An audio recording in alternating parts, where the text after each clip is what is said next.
Okay. I'm not going to tell you a lot, or actually nothing, about energy performance contracting. My presentation is about the organization of a collaborative network and how you can do that, and the difference between, well, types of collaboration. So actually in the project we have defined a spin as an organized cluster of independent energy efficiency service providers, mainly SMEs. It could be that in your collaborative network you have also a larger company, for example the one that financed the project, the investments, or a large energy provider. But our focus is actually on small and medium-sized enterprises that jointly supply energy efficiency services and that have a structured long-term collaboration with commonly agreed objectives. Why should you do this? Well, the reason is very simple. It's increasing your competitive position in the market versus maybe large companies, large ESCOs, maybe versus other networks. So it's important to understand that we are in a competitive environment and that you have to take that into account first of all.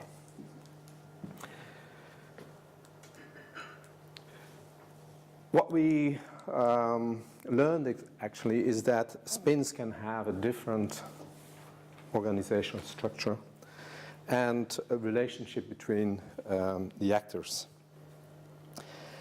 And it is important when you develop a spin, your collaborative network, that you actually choose the right organization, and that all the members in that spin have a common understanding about that relationship. And we will see also later on in my presentation that that's not always the case. And the decision or the choice depends actually on external factors.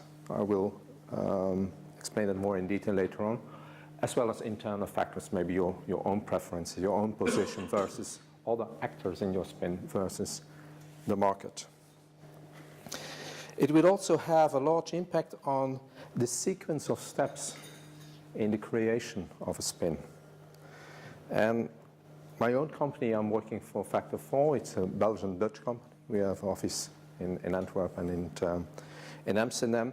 And I think 5 years ago, they started to develop a spin, actually. But they thought they were, well, actually leading, or that it was their intention.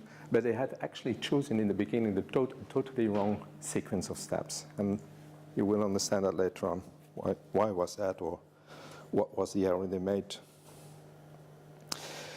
Okay, what we use is actually a framework which is called Cinefin, also Kinefin. It seems to be a Welsh word. And we use that to categorize spins in actually three types of spins. And we use that to have a common understanding and a guide for relationship management in a collaborative network. And this Cinefin model or framework is actually developed by IBM, by the IBM Cinefin Center for Organizational Complexity. And a first publication about this concept was published in 2003. If you Google, you will find this. I think that all our presentations will be disseminated after this training, so you will get also my presentation. And actually, it's a relatively high-level abstract model that was developed for the American Army, but you can use it for all kinds of environments, for development of IT systems, or you name it.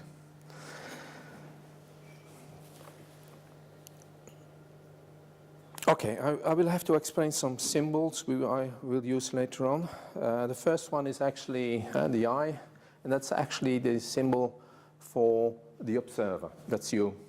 An observer can be also an actor in a spin. It can be, or it is mostly the one that takes the initiative, or that is coordinating, or is leading. And then you have the blue dot, that's an actor in a spin. And then you have two connection strengths, so a strong connection strength or a weak connection strength. And with connection strength, I mean communication, but also the influence, the influence or the ability to influence the other behavior, or the behavior of the other party or actor. And in our model, we have actually 4 domains with borders between the domains. And the first domain, is actually called the simple domain. And this is actually a domain which is well known. It's to a large extent most dominant type of organization. And what you see is that actually there are no connections between the different actors, which are called associates in this framework or in this domain. It's up to the principal. So the principal has connections and strong connections with each of its associates. It's up to the principal to make things or to make things go forward. So if the principal isn't doing anything, nothing is going on. It's actually a domain which is where you use things that are well known. Contracts that are, for example, a principal associate, so subcontractor contract.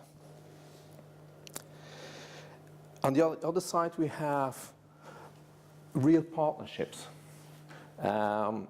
joint venture type organizations, and where you see that the connections are between all the partners. So it's about the whole. So everybody will be dependent on the behavior of the other partners. And that's actually quite complicated because you have to agree beforehand what you're going to do and who will do what in terms of the relationships in the spin. And that's why it's called complicated. It is quite complicated. But you also see this type of organizations in the economy, such as joint venture. On the other hand, there are not a lot of joint ventures. And what you also see that joint ventures have relatively short life cycle. You can have a leading partner, but that's not absolutely necessary because it can be also a leadership that is shared, where you manage where you manage the spin by a board, for example, or it can be that leadership shifts from one partner to another one. And then we've got the third one, which is called complex one, and that's actually a dynamic interactive environment. So the result is actually coming from the interactions between actors.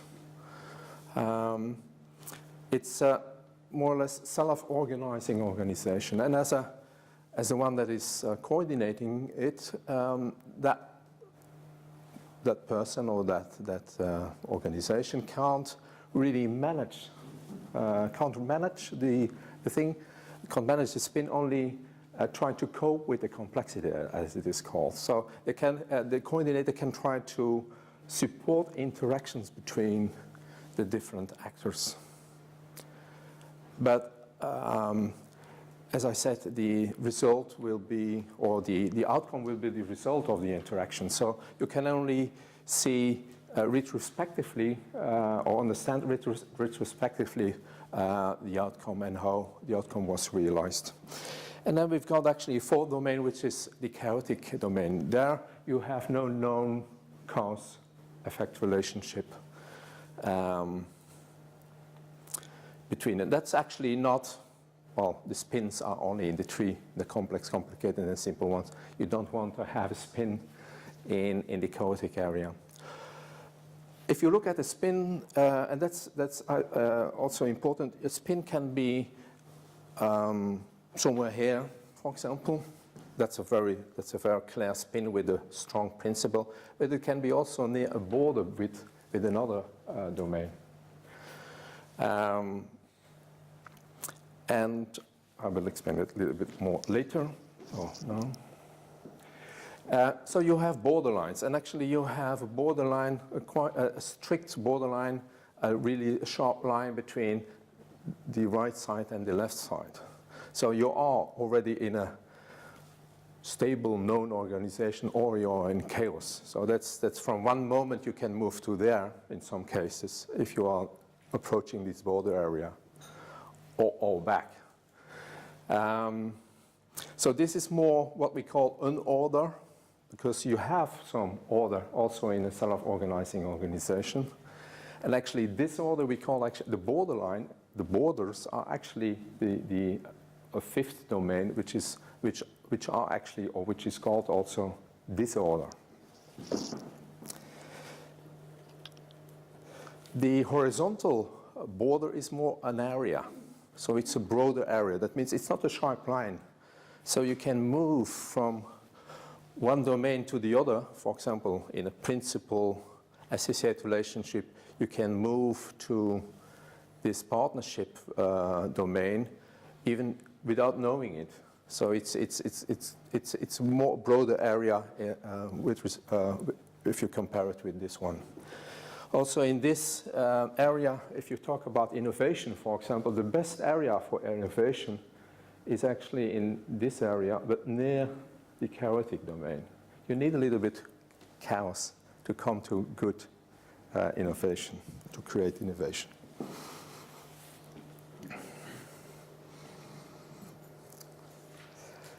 It is also possible that in a spin or in a collaborative network, you have elements of different domains. That's also possible. So you can be in one domain, or you can have different aspects from different domains. Yeah. Okay. Let's now talk about how you choose the right spin. So a complex spin is actually a spin in a pre-market situation, where you still have to think about the concept, about how you're going to work, what you're going to offer to the market, because that's, as we have seen, that's a good domain to come to innovation, to create innovation. So pre-market, or so where you have some expectations that the market will take up the concept in some time. And where you think that there is some expectation that you can create some competitive advantage for the members of a spin.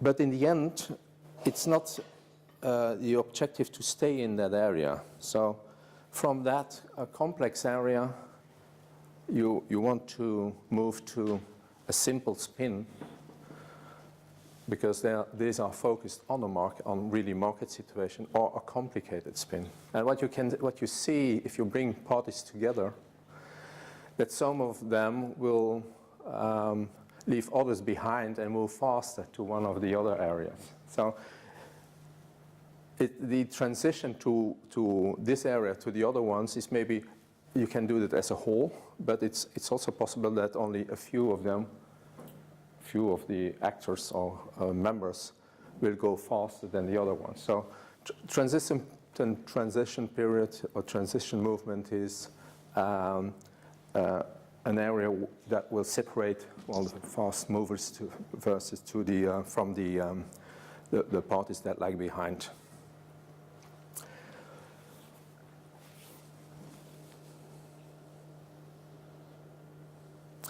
What is important if you have this kind of spin, that you know also beforehand what the objectives are of the coordinator.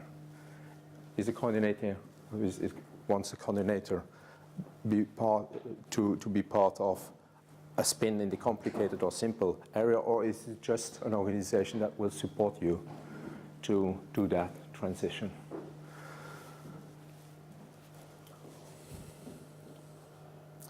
Okay, simple spin. A simple spin is actually where you have already EPC services, or where you have an expectation that it will be possible to sell it in the market in a very short period. And it is very important that if you choose for this,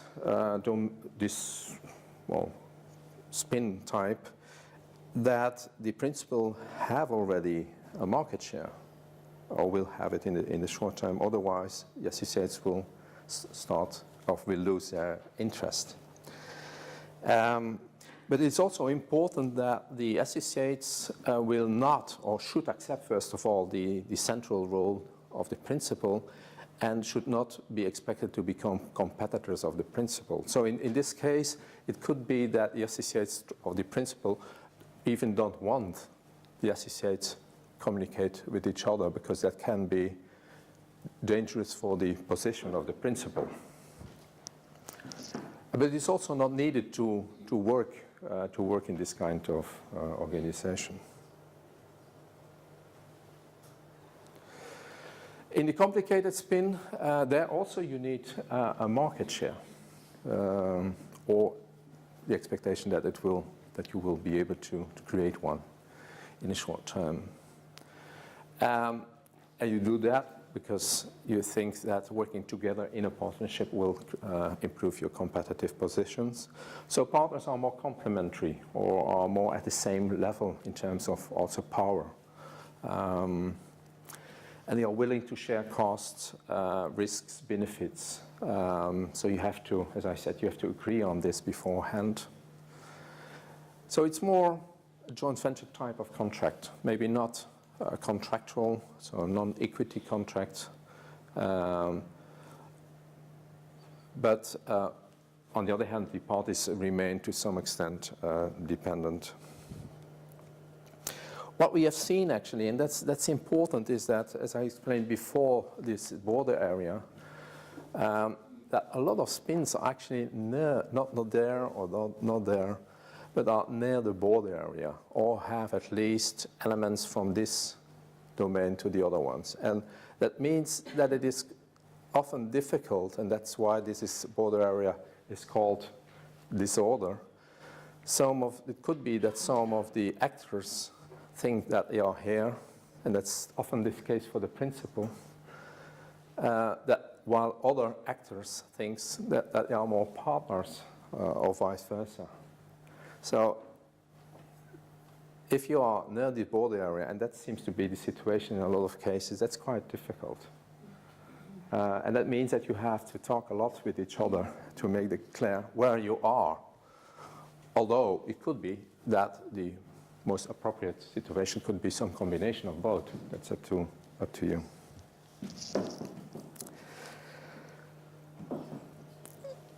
Now I will tell you a little bit about the different phases in the creation of the spin. Some of the phases are similar. Well, first of all, the decision to collaborate.